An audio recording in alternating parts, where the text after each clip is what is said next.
Ladies and gentlemen, welcome to the World Series of Politics podcast, where two heavy hitters in the political, legislative, and regulatory space take swings at the curveballs thrown at the gaming sector by legislators and regulators around the world for IGB. We've got Brendan Bussman and Grant Iden stepping up to the plate to discuss the hot topics in this space from across the world. Let's play ball on another episode of the World Series of Politics. Welcome back to the World Series of Politics podcast. I'm your host, Brant Iden, along with Brendan Bussman, and we are in the driver's seats today. We have got a tremendous amount of news coming from across the country, but just as a quick recap, Brendan, welcome back from ICE. I am sorry to have missed it. How was it? ICE was great. We missed you in Barcelona. We look forward to hopefully seeing you and everybody else there next year. Wait a minute, it was in Barcelona, I was in London. No wonder I missed it. No, I'm kidding. I'm kidding. Of course. You got to keep up. You got to keep up here. I mean, did you forget what Stuart talked about on the last one here? That's right. Come on here. That's right. You know? No, it was a great show. I thought it was, for everything of moving cities, moving venues, everything else, went off flawless. The Clarion team did a great job. Not a bad word was heard in the hall. Over everything, and we look forward to seeing you in Barcelona next year. So no excuses, Mr. Iden. There are none. And the number I heard was what, 56,000? 56,000 at least. I think there were Amazing. more. Amazing. It was 3 solid days of just packed. Look, awesome. A huge shout out and congratulations to the Clarion team for working their tails off on this. I know it's not easy, and I'm sorry to have missed it, but next year for sure. So here we are back stateside. And man, since our last episode, we have had just a whirlwind of legislative activity happening across the country. Everything from sports betting to icasino and taxes and everything in between. And so we're going to jump right in. We're going to go and, you know, of course, this show is one of those shows where we're not going to have any guests on. So Brendan and I are going to quickly pontificate on each of these states. So we're going to jump right in. We're telling the truth. That's right. We're sharing our opinions. Yes. Okay. You want to start with sports? Maybe Mississippi. We're going to talk sports. We're going to talk sports. We're going to go right now. We're going to start in Mississippi because I talked about Mississippi. I like Mississippi. You like Mississippi. Yep. Go ahead. Hit us with it. I would say, you know, we're sort of at the same position we were last year. Made it out of the House, onto the Senate. All eyes on the Senate. I think at this point, and I say this, and I don't want to jinx it, I hope this gets across the finish line, and it actually, I think, will help move other things down in the South just in general. But it's one of those that's a no-brainer. They'll have an increase in revenue, and it'll be good for the state. So should have done it last year. I think they can get there this year. What's your take? Yeah, look, I'm with you. I agree. We've got to break that sort of red wall in the South as it comes to gaming issues. This is one of the states that I think may get there. They've had retail for a long time. This has been a hot topic of conversation. It came out of the House with a massive, overwhelming majority again yesterday. Look, the reality of it is that there's some issues in the Senate. I think there's an opportunity to get over those this year. A lot of questions and concerns continue between obviously retail casinos and impact here. But look, I think Minnesota, I was getting ahead of myself. Mississippi is poised. Speaking of Minnesota, go. Speaking of 10,000 lakes, you know, it feels like Groundhog's Day, which is fitting since we just got done with it. Here we are back in Minnesota. Are we going to be at the 11th hour again? You know, we've got another bill out there. It's very similar to last year. We've got the tracks that are the disaster. We've got the charitable that's the disaster overall. That not only disaster necessarily disasters out, but they're issues that are looming that have held this up in the past along the way. As much as I have been a proponent of Minnesota, and I love my people up in Minnesota when I say this, I'm just not going there because I've made just bad decisions in the past, and I'm going to say we may get it done by session, but it's a 2-year session, so I got some room to play with. I think that's a very fair assessment. I'm with you. I mean, obviously, here we are early into February, and I think we finally, sort of, knock on wood, have some resolution as to who's going to be in charge in the legislature there. There's that. Obviously, for the past month, there's been dissension in the House. Do the Republicans control it? Do the Democrats control it? There was some sort of agreement in the Senate, but now that that's been topsy-turvy again, I just saw with a new DFL senator that was elected, has now been sworn in.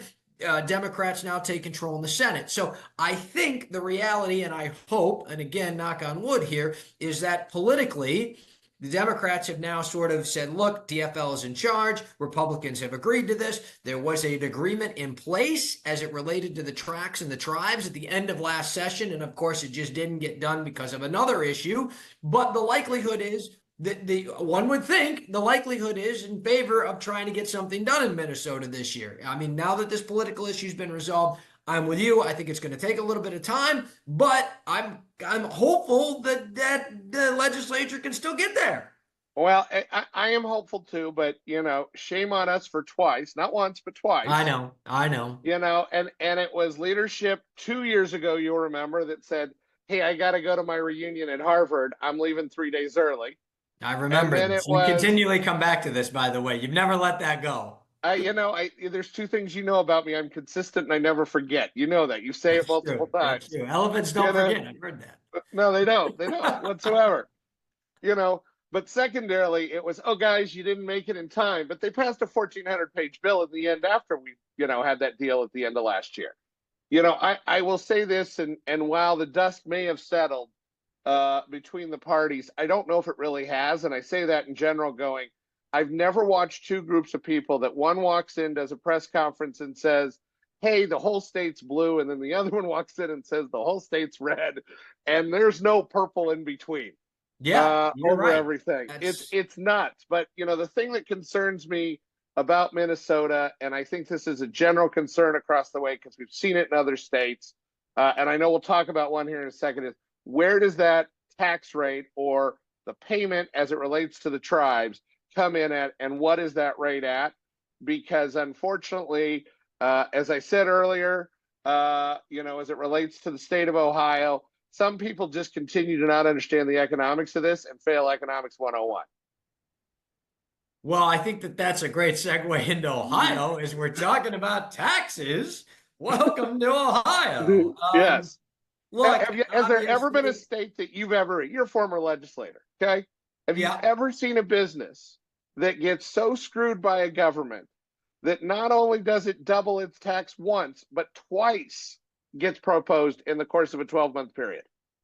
I saw a comment by a particular senator on the finance committee as this budget bill has now been rolled out to the legislature. A particular senator said, look, we're not even 2 seasons into football, and we've raised the tax rate twice on this industry.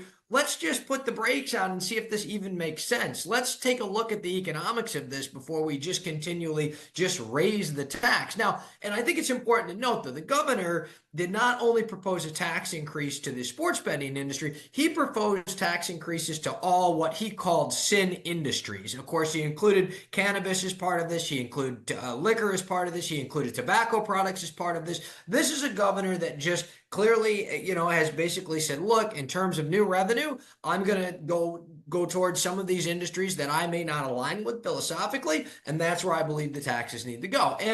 And we'll see how it plays out. Now, I think based upon some of the comments that I saw, again, from some of those senators who were on a finance committee, publicly made these comments yesterday, I think there's a question. I think they're sort of saying, well, wait a minute, let's put the brakes on this. Does this make sense? Does Ohio need the revenue? If so, where should this revenue also be dedicated to? I think that becomes part of the question as well. Are these lawmakers interested in just simply raising the taxes to fund new stadiums? Or are there other issues that they want to potentially raise dollars for in the state that aren't just dedicated towards stadiums, right? So I think there's a lot of questions that remain. It's going to be a long budget process in the state of Ohio. But again, it is one of those states where we've seen now 2 cycles in a row a tax increase proposal.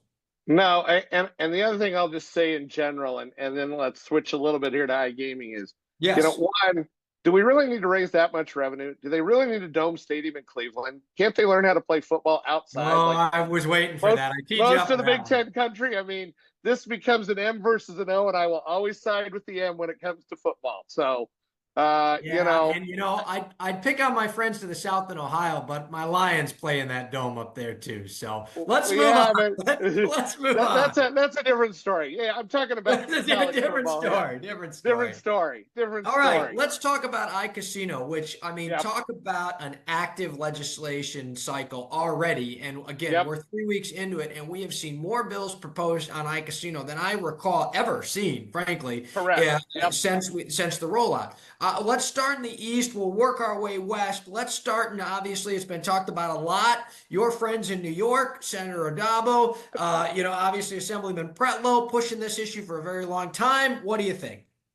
I think it's very telling, and I actually had the recollection of when a conversation I had some 4 years ago on this very topic with both esteemed elected officials over everything. I still think this is a wait and see. As much as the governor should be looking at this as revenue, you've got a downstate process in the middle of this. You've got a Seneca deal that sat outside for now well over a year outside of the compact. You got to come up with an overall total gaming package to be able to do that. Now, that said, obviously, I think the governor's going to run again. She's going to try to figure out how to get this all to work in the end. I just don't see putting all those pieces together, knowing those three things looming out there, that they get across the finish line by the time the budget needs to be done, technically by the end of March. But as we've known with New York and a few other states, they tend to miss their deadlines. So I think you bring up a great point. We have been talking and talking and talking about the downstate casino process. I think you and I are both aligned that it just seems like walking and chewing gum on this thing is very difficult, and this downstate casino process has got to be resolved. I think that has been really sort of just a hang up as it relates to just talking about gaming in New York. And I'm putting you on the spot here, Brendan. Do you think that issue is going to be resolved this year? We thought it was supposed to be resolved last year. Where did the downstate? What's going to happen with the downstate casinos, or or do we just simply not know? Well, I think there'll be a lot that gets played out at least this year, as opposed to the silence that we sat through in 2024. Because there actually is a deadline in June to turn stuff in. Now, that said, there's a very succinct process that is supposed to happen after that. I have always said from the beginning, there is no way they will stick to that timeline when they came out with that over everything. I think there's a host of issues about all these sites. And I say that from the local approval into other regulatory issues, as well as the politics of a mayor's race and everything else in between, that throw this process into it. But the most telling thing is, was there any money included in the governor's budget for downstate casino revenue for those licenses? And the answer is no. So nice. I think that's telling of, hey, I'm not going to see a drop along the way here, which the minimum buy-in, an exorbitant amount of $500 million, right? A 10-year license, which is basically $50 million in capex every year. If you're not included in the budget, you don't believe in your timeline either. Wow, a great point. That's a great point. And I guess if I got to make the money argument, and I'm going to come back to iCasino and say this, you need the money. New York, you need the money. Take the money, get the deal done. Get all the deals done. Do all the gaming, get the deals, take the money. And it's every state like that. I mean, another one, next door to it in Pennsylvania, governor included skill-based games in his budget at 52%. Right. Maryland, another one on the iGaming front, they're dire for money on these types of things. They were last year when we debated it. It stalled. Obviously we had a recent hearing there. What are your thoughts on Maryland? Well, no, it's a great point on Maryland. You make a great point. Again, Maryland, $2.3 billion estimated in deficit coming into the next year. That's a big dollar amount. The governor rolled out his budget plan. The governor has included tax increases that by the way, include a sports betting tax increase, but massive tax increases across the board from all sectors of industry to individual income tax increases as well. And then couple that with significant, drastic budget cuts for many important services that, again, I'm not so sure that the legislature aligns with the governor on. I think that everyone recognizes that there's a $2.3 billion deficit looming, but I think at the end of the day, I'm hopeful that lawmakers there will say, look, there is an avenue for new dollars to be able to come into the state without having to raise some of these taxes. Now, by the way, $2.3 billion, it's not all going to be settled by iGaming. Don't get me wrong. That's not going to get the deal done. No, There that is is going to not. have to be more there. Yeah. But at the end of the day, this is one avenue to look for new dollars. And so Yeah. I think that the Senate hearing that we had that you mentioned, Brendan, was great. I think I thought the Senate put a lot of time. They asked very good questions. I think the Senate is waiting for the House to move on this. The House obviously moved last time around on this, and we'll see if it happens again. I'm hopeful that Maryland, again, me being the optimistic guy that I am, I'm hopeful that Maryland takes a look at this and says, this is real revenue before us. What can we do with it? And then, of course, that lingering big question you brought up, what's the tax rate going to be? I don't know. Probably pretty high is my guess, but that's my head. That's where I'm at. And I would agree with you off of that.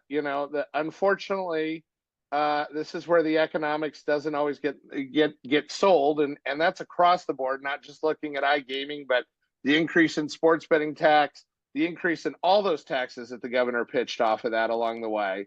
To make that work. It's challenging across the way for a host of sectors, not just that. To the south of there, obviously Virginia's debated a lot of gaming stuff too. So we'll see what happens. iGaming sort of got punted, if you want to call it. Yeah, I'm with you. I think that, though, I'll give you that. It did get punted, but I think that was sort of telling. The governor made it very clear. This is the governor's final term. The governor made it very clear that he really wasn't interested in doing anything gaming related in his last year. And I think the lawmakers looked at this and said, and by the way, remember, when we have had these conversations, like in Maryland, it always started with some sort of a report. And I know we've debated some of these reports in the past as to whether they're good, bad, or ugly, or othergonna We won't bring up the ugly C word that doesn't exist. We won't. I know. I recognize that. But the fact that lawmakers said, look, we're gonna move forward with the study. The study's got to be complete by December of 2025. I think that's very telling that we could be in a good place in Virginia to at least have a substantive conversation in 2026 with a new governor as well as to what iCasino, iGaming may look like. Well, and I would say this as it relates to gaming in Virginia, and this goes across the board. I agree with you wholeheartedly on that. The one thing that Governor Youngkin has said is the regulatory bill I want to see go forward. I want to see that structure in place that would allow for iGaming to come in the future and have that in a true gaming regulatory system as opposed to the manufactured system that they put in place with the lottery when they added the casinos. Now, they've got a host of other things down there with skill-based that obviously the governor vetoed last year and they couldn't come to compromise. I know that's still alive. You've also got the Northern Virginia casino that's been an interesting debate over that and what may happen with that. But, yet to be determined. But I think, as it relates to iGaming, heading into 26, I think that the industry can be in a good position along the way to craft that right. And JLARC's done, good job of trying to narrow in on those sites in a very effective way as it has before with casinos. Yeah, and you make a great point as it relates to the governor's been very consistent. I give Governor Youngkin that. He's been very consistent in saying, look, I want a regulatory framework in place. I want a commission in place. And this is a priority for me with my remaining time, as governor. So I give you that. I think it does set Virginia up for the future. Let's continue our westward trek and talk about one of my neighboring states to the south, Indiana. Obviously, a lot of activity in Indiana, not necessarily on my radar for this year because there's been a lot of starts and stops in Indiana. But what do you think, Brendan? I think the hearing was very articulate and made the case for it. Obviously, Indiana, there were a host of things debated in that hearing along the way, not just as relates to iGaming, but, you had the veterans clubs and everything else in there. I think it's in a good position, but it's also one of those going, okay, I don't necessarily need the money right now, so what do we do? Type thing in a meaningful way. Not saying there aren't other projects and everything else, but it's not the $2.3 billion situation that Maryland is in. I think it's one of those that can happen, but whether it does or doesn't, I think yet to be determined. But let's see how this plays out.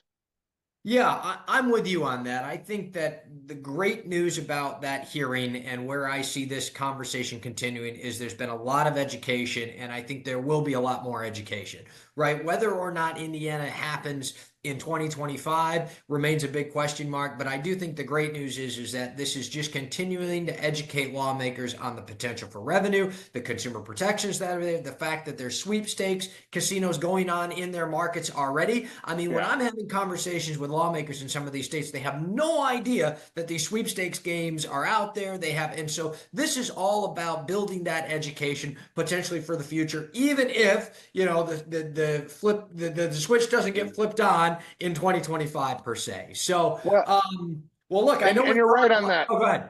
Sorry. I was going to say, and you're right on that. There's a host of bills out there, especially on this sweep stuff. It came up both in the Indiana hearing, also came up in the Maryland hearing of, legislators going, what are you doing to log on to this? Are you VPNing in? Are you on the dark web, whatever else? And they're like, nope, here's my phone. I'm on it right now. Go to X site. I'm not going to give them any credit over that.